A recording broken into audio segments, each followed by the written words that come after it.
Ik ben Charlotte Doens. We komen uit IJsselteken. We hebben hier een pompoenbedrijf.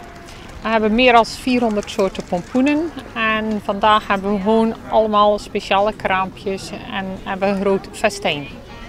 En wat is de aanleiding voor het pompoenfestijn? Ja, vandaag is het speciaal. We zijn 20 jaar bestaan.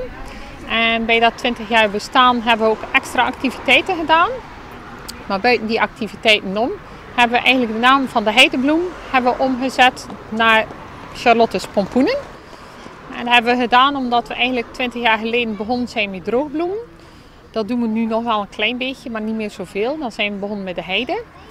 En nu is dat eigenlijk niet meer echt relevant. Dus zijn we eigenlijk overgegaan naar Charlotte's pompoenen gewoon onder mijn eigen naam. En wat is er hier vandaag allemaal te beleven? Ja, we hebben op het eetgebied heel veel. Dat doen we al jaren. We zijn met eigen kop uitgebreid, zeg maar. We vinden dat een specialiteit. Heel veel pompoenen zijn te eten, maar iedereen kent maar de butternut of de rode van Etampes of de andere kleine pompoen, de oranje. En wij willen altijd andere soorten. Dus wij hebben vandaag ook de pompoenhamburger als nieuw. We hebben de wafels, pompoenwafels, pompoenfriet.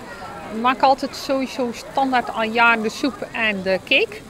En ik vind het gewoon heel belangrijk dat de mensen niet alleen maar op de soep blijven, maar ook de pompoen op andere gebieden gaan gebruiken. Dus zowel als dessertje, maar je kunt het ook als voorgerechtje, je kunt het als hapje gebruiken. Je kunt hem rauw eten, eigenlijk op heel veel verschillende manieren. Heb je binnenkort nog andere activiteiten? Jazeker, we hebben de high tea over een paar weken in de kast. Onder de heel mooie pompoenen wordt er dan gegeten of high tea gedaan. Dat is heel gezellig. En we hebben dan nog de plukdag. We hebben de uitholdag. Dus eigenlijk zijn er altijd activiteiten. We ontvangen ook heel veel bussen en groepen. Dus we zijn ook altijd bij met een groepje. Kan dat ook altijd op andere datums.